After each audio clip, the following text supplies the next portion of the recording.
Nah, Garciplaser review di sini seperti biasa kita akan mereview One Piece untuk chapter 1088 yang sangat mantap sekali. Definisi fun, epic, dan sedih semuanya bersatu di satu chapter ini. Jadi pastikan kalian tonton video sampai habis ya, agar tidak ada informasi yang miss dan juga setengah-setengah. Karena One Piece itu tidak masuk akal, tapi akal bisa masuk. Dan sebelum masuk ke review juga, saya mau mengingatkan nih terkait anime One Piece yang sudah mau masuk ke mode Gear 5-nya, yang pastinya bakal sangat menggemparkan seluruh dunia ketika episodenya rilis, yaitu di 1071 dan 1072. Dimana untuk 1071 sendiri katanya akan rilis tanggal 6 Agustus di bulan depan. Yang sebenarnya untuk bagian ini definisi mirip kayak manganya lah di tahun lalu yang benar-benar sangat menggemparkan sekali. Yang sekarang untuk animenya yang notabene audiensnya pasti lebih luas lagi kan, karena pasti banyak di sini juga dari kalian yang cuma nonton animenya doang tanpa membaca manganya. Dan karena itu juga kami dari DN Merchandise mengeluarkan special edition untuk Luffy di mode Gear 5 Nikanya alias kaos yang limited. Ya benar, di limited ini produksinya sangat terbatas dan tidak akan kami buat ulang, yang berarti ini definisi kaos eksklusif nih. Jadi kalian gak perlu malu lah pakai kaos karena bakal samaan sama orang lain. Untuk kaos eksklusif ini jumlahnya sangat terbatas. Nah, karena jumlahnya terbatas, kalian bisa langsung cek di IG kami ya, dnm.merch. Bagi yang takut ketinggalan, kalian bisa langsung baca captionnya dari posan ini. Ya siapa tahu kalian mau booking duluan biar tidak kehabisan saat launching nanti. Ingat ya, cepat-cepat yang dapat Sun God Nika. Nah, dimana judul untuk chapter kali ini adalah Last Lesson atau pelajaran terakhir dari sang guru kepada murid. Yang apakah ini pelajaran terakhir karena Garp mati atau bagaimana, yang bagian ini juga akan kita bahas di sesi analisis. Nah, sekarang kita langsung masuk ke semua yang kita dapatkan dari chapter 1088. Dimana awal masuk kita langsung mendapatkan majalah Shonen Jump untuk One Piece live action yang akan rilis di akhir Agustus bulan depan dengan Luffy yang bertemu dengan Luffy juga, anjay. Yang entah gimana nih, coba harapan kalian buat live action apakah bakal yay atau nay? Coba tuliskan di kolom komentar. Karena sebenarnya bahkan Oda sendiri dan seluruh tim dari One Piece benar-benar sangat gencar sekali mempromosikan live action ini di sosial media mereka di mana-mana, yang apakah akan mengecewakan kita masih belum tahu. Dan untuk color speednya sendiri kita mendapatkan arc di East Blue, dimana Luffy yang sampai Sanji saja dengan Zoro yang terluka di dada oleh Mihawk yang bahkan matanya masih ada dua. Dan sisanya adalah karakter-karakter lain mulai dari Kobe yang masih culun, Buggy, bahkan sampai Arlong. Dimana Don Craig saja masih ada cuma ketutup dikit di atas, dan Kuro juga ada yang wah ini definisi sangat mantap. Dengan tulisan Tomorrow Studio X Netflix yang wadidaw banget. Yang sebenarnya yang penasaran adalah kenapa ya ada Garp di bagian sini. Bukankah Garp ini untuk canonnya alias di manganya dia pertama kali dimunculkan secara langsung di Water 7, tapi mungkin untuk bagian lainnya yaitu di cover story memang di bagian awal-awal. Nah, dimana untuk chapter ini pun dimulai di Marineford yang menjadi markas utama Angkatan Laut sebelumnya, dimana Garp sendiri dia sedang mengajar Angkatan Laut baru, dimana disitu kita bahkan bisa melihat Kobe yang masih sangat culun. Di sebelahnya ada Helmeppo dan di sebelahnya lagi sepertinya itu Kujaku ya. Kalau kita melihat dari topinya yang bahkan di belakang Kobe, di situ kita bisa melihat Grus juga ada di sana. Yang apa mungkin orang-orang yang ada di sini semua akhirnya menjadi the next sword yang diajar oleh Garp tersebut. Di situ Garp bertanya, jika kalian sedang membawa kapal kecil yang hanya muat untuk 2 orang, dan kalian juga bertemu 2 orang, yaitu seorang bayi atau mungkin balita kali ya, dan orang yang sudah uzur, siapa yang akan kalian tolong? Di situ Kobe pun menjawab bahwa dia bakal turun dan membiarkan kedua orang itu dapat selamat. Garp pun menjawab, bodoh, kau salah, sambil dia pun melempar kapur ke kepala Kobe, di mana Garp menjawab, kau seharusnya meninggalkan orang tua yang setengah sekarat itu. Yang aduh, ini kata-kata dari Garp di antara orang-orang yang mungkin bisa dibilang masih sangat muda lah. Yang kelihatan kan gimana Garp ngajarin Luffy yang sangat-sangat parah sekali. Dimana Garp melanjutkan, kenapa kalian semua menjadi angkatan laut? Tentu saja untuk menyelamatkan masa depan kan? Jadi camkan di kepala kalian, dimana kalian masih memiliki masa depan yang lebih jauh dibandingkan orang tua sialan tersebut. Jadi bawa bayi itu dan hiduplah sampai di masa depan. Dia pun akhirnya dimarahi oleh instruktur angkatan laut karena mengajar dengan seperti itu.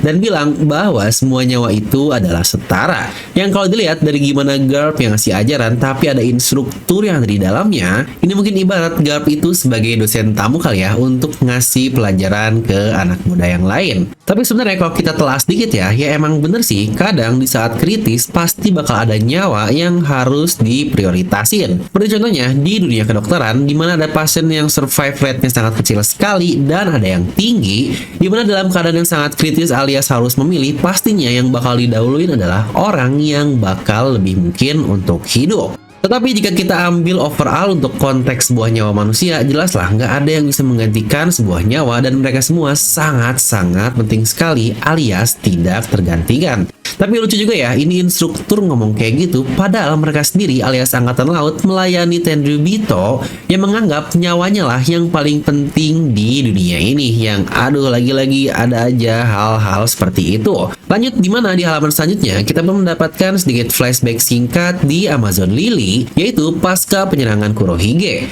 di mana terlihat dia menyandra 800 kru dan kapal perang dari Angkatan Laut. Di sana, Vice Admiral Yamakaji tidak bisa melawan karena mereka dilarang keras untuk menentang Yonkou. Dimana ini kocak banget sih, Yonkou sama Angkatan Laut bukan layaknya bajak laut dan marin yang harusnya bertarung. Mereka bahkan bisa hadap-hadapan santuy. Yang disini pun bahkan Yonkou alias Kurohige dengan sangat santainya, gue ambil deh 800 anggota lo dan satu kapal perangnya.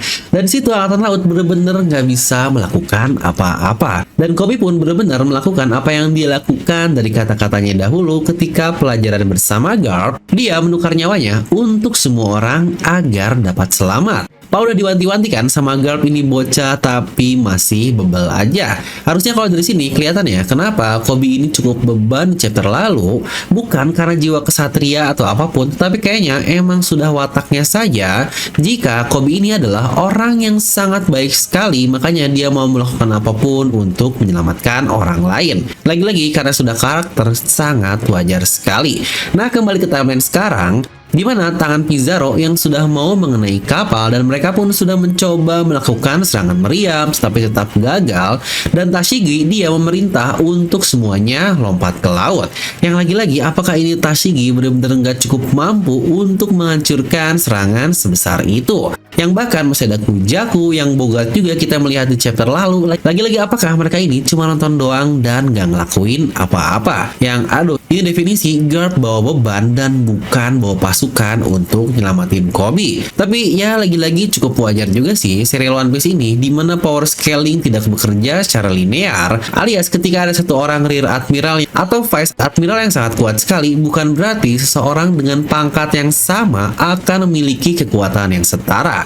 Apalagi diratakan semua orang memiliki kekuatan penghancur yang sangat besar. Lagi-lagi perlu diingat, mereka ini tetap manusia biasa yang mungkin kemampuannya tidak akan sangat jauh sekali. Yang bahkan Kuzen juga sebelumnya ngomongkan waktu latihan dengan Garp, jika pada saat itu dia masih belum bisa menggunakan haki, padahal sekarang dia sangat kuat sekali. Yang lagi-lagi itulah power scaling di serial One Piece yang nggak tiba-tiba lah jadi ada bocah yang bakal nyelamatin dunia. Lanjut di sini pula Garp yang masih terbaring dan dia bilang kalau kalian bertiga lah yang bisa menolong mereka, dan dia pun langsung membagi-bagi untuk ketiga peran tersebut, dimana tugas Koby adalah nge-carry alias ngancurin, Grus untuk support, dan Helmepo tumbal. Ya kasarnya kurang lebih seperti itulah. Koby pun merasa tidak bisa, tetapi Garp berkata jangan meragukan dirimu di momen yang sangat penting seperti ini, atau dalam kata lain dalam perang kamu tidak boleh ragu sedetik pun, karena jika iya kau bisa kehilangan nyawamu. Ya kurang lebih latihan gitulah. Di sini Grus pun masih nggak percaya kenapa Garp ngasih mandat itu kepada Koby untuk ngancurin hal tersebut, yang mungkin dia mengira jika Koby ini memiliki peledak atau apalah. Tetapi ya Koby ini memang nggak punya apa-apa, dan dia pun bilang saya bakal coba pikirkan sesuatu. Helmepo yang definisi menjadi tumbal, dia benar-benar nyelamatin mereka dari Orochi Kurohige, dan dia bahkan menghancurkan meriam dengan pedangnya agar meledak di tubuhnya. Dimana dari sini cukup terlihat ya skill berpedangnya belum bisa kayak Tashigi yang membelokkan marah meriam. Di mana Kuzan pun masih bangkit dan dia pun berkata, "Garp-san, kemana kau pikir akan pergi dengan luka seperti itu?" Garp pun menjawab jika ini hanyalah goresan saja. Kuzan pun jawab lagi, "Oh, dan saya malah mengkhawatirkanmu." Garp pun menjawab lagi, "Itu berarti kau masih sangat lembut." Di sini Garp dengan sangat cepat menabrak Kuzan dan terus bergerak dengan sangat-sangat luar biasa sekali, melompat di antara bangunan untuk ke arah tengkorak atau kepala utama dari Hachinosu yang bisa dibilang kepala dari Pizarro. Dan benar-benar tanpa bacot babi bu, tanpa pikir panjang, Garp langsung mengeluarkan serangan dahsyatnya alias Galaxy Divide. Dia pun memotong kepala tengkorak tersebut yang terbelah di tengah, serangan kuat yang bahkan berdampak luar biasa juga kepada Pizarro. Dan setelah itu, Garp mengingat kembali perbincangannya dengan Helmeppo saat mereka masih baru di Angkatan Laut. Di situ Garp bertanya, Koby ini berkembang sangat pesat akhir-akhir ini, tetapi kenapa dia selalu terlihat babak belur? Tangannya selalu tertutup perban dan Helmeppo pun menjawab, "Oh, maksudmu tangan dan pundaknya." Dia bilang jangan katakan apa-apa, tapi Koby selalu bilang juga jika dirinya tidak memiliki bakat apapun terkait pertarungan, latihan 10 kali lipat masih belum cukup bagiku, maka saya harus berlatih 100, tidak 200 kali lebih banyak. Saya harus terus berlatih, jika tidak, saya tidak akan bisa melindungi siapapun. Dan jika tidak seperti itu, saya juga tidak bisa menjadi seorang angkatan laut yang hebat. Yang sejujurnya ini kata-kata yang sangat menarik karena dia menggunakan term The Great Marine. Ya benar, The Great yang serupa dengan The Great Kingdom, The Great Swordsman, dan berbagai hal lainnya. Di sini Garp pun bingung karena setelah latihan spesial yang dia kasih, ternyata Koby masih latihan diam-diam. Helmeppo pun menjawab, ya benar, dia bahkan tidak pernah skip 1 hari pun. Dia menghabiskan malamnya memukuli battleship back sampai tinjunya terkelupas dan mengeluarkan darah. Di mana di sini kita bisa melihat senyuman epic dari Garp. Definisi dia benar-benar percaya kepada muridnya tersebut. Koby pun mencoba mengeluarkan serangannya yang bahkan yang menariknya juga di sini Koby memiliki pikiran jika dia gagal maka nyawa-nyawa yang hilang dari rekannya adalah kesalahannya. Yang aduh ini Koby definisi orang yang sangat-sangat penolong sekali. Lagi-lagi Oda itu buat karakter selalu all in banget ya, nggak pernah melenceng dari sifat utamanya. Dan tepat seperti perkataan Garp, di saat kondisi sulit kau harus berpikir cepat. Di sini pun akhirnya Koby bisa berhasil mengeluarkan serangan luar biasanya yang bernama Amnesty Impact. Yang serangan tersebut dapat menghancurkan keseluruhan lengan dari Pizarro. Ya mungkin jika dilihat dari konteksnya, dia menggunakan House Konohaki ya dalam serangan tersebut. Dan kayaknya juga ini bukan jurus baru sih, tetapi jurus yang biasa gunakan. Cuma dia sendiri saja tidak menyangka jika dampaknya bakal sekuat itu. Dan bahkan dampak dari serangan tersebut lagi-lagi melukai Pizarro dengan cukup parah. Dan semua orang pun sangat kaget. Di mana Hibari yang makin jatuh cinta, Tashige yang beban pun kaget, Helmeppo yang berkali-kali selalu kaget dengan perkembangan Koby pun jelas, Jurus yang berkata, jadi selama ini kau menyembunyikan kekuatanmu yang sekuat itu. Dan Garp yang sangat puas dengan keputusannya cuma bisa ketawa sambil mengeluarkan air mata. Di mana Helmeppo pun dia menyelamatkan Koby di udara, Jurus pun langsung menggunakan buah iblisnya untuk menahan sisa-sisa reruntuhan tersebut dengan tanah liatnya. Ya akhirnya mereka semua berhasil sampai ke kapal Garp dengan selamat dan semuanya tinggal menunggu Garp saja untuk dapat pergi. Tapi tepat sebelum itu Garp sudah menelepon mereka semua dengan berkata, misi sudah sukses ya, kalian semua pergilah dari sini secepatnya dan aku akan mencari cara untuk diriku sendiri. Di situasi seperti ini keselamatan kalian anak-anak selalu dijadikan prioritas utama. Kalian semua mengertikan dan keberhasilan kita di sini pastinya akan menampar keras semua bajak laut yang ada di dunia ini. Jadi teruslah berlayar dan jangan pernah lupa jika kalian semua adalah masa depan dari Angkatan Laut. Yang wadidaw. Di mana di satu double page luar biasa kita bisa melihat Garp yang di dadanya tertancap es yang sangat besar dan dia pun dikelilingi oleh semua bajak laut Kurohige mulai dari Pizarro, Kuzan, Vashkoshot, bahkan Shiryu dan Sanjuan Wolf pun sudah ada. Yang bahkan sebenarnya jika kalian sadar manusia terkuat di dunia ini dan paling misteri pun ada yang hey Pandaman, apa kau ikut juga menghajar Oji-chan Garp? Yang akhirnya Garp ini dibuat membeku untuk seluruh tubuhnya tepat seperti apa yang terjadi kepada Saulo, sahabat dari Kuzan 22 tahun yang lalu di Ohara.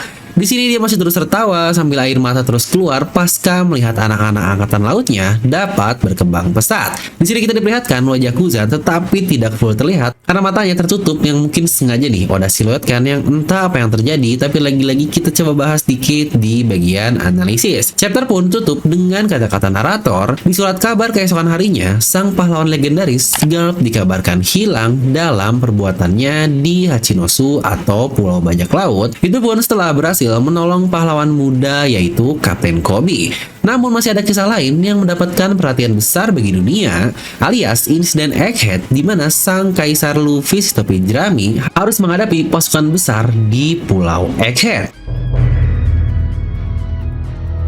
Nah, kita langsung masuk ya ke bagian analisis yang menjadi kesukaan dari kalian semua. Kita akan mulai dari Garp terlebih dahulu. Dimana dari semua flashback yang kita dapatkan, di sini benar-benar merepresentasikan satu chapter ini sendiri sih. Di awal sendiri, Garp sudah bilang, jika harus memilih di antara dua orang yang punya masa depan panjang dan orang tua yang akan mati, kalian haruslah memilih orang yang memiliki masa depan panjang. Yang bahkan di sini, Garp bukan hanya membiarkan anak-anak muda itu pergi, tetapi dialah yang berlaku sebagai tumbal agar semua orang dapat pergi. Definisi dia yang menjadi pemeran utama dari cerita yang dia buat dulu.